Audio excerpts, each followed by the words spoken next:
Salam dostlar, bugün nərmə istəyirəm bir dana cızbız sizə mərif edəyəm ki, Azərbaycanda özünə görə münhəsir bir fərdidir.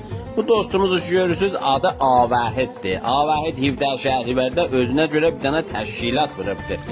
Adresi də baxsaq, bu davaxananın kənarındadır. Təqribən radioloji Tabeşin rübərusunda müstəqəllidir.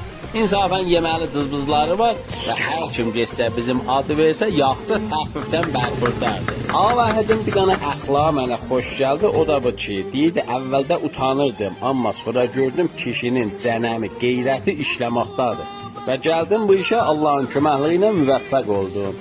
Mənim də xoşum gəldi və istədim onu sizə təbliğ edəyəm. Hər kim gedə burada yiyə, mütməyin olsun ki, narazı getməyəcək evə. Bir dənə də radiosu var ki, daim İstanbul ahəngləri oradan pəxş olur.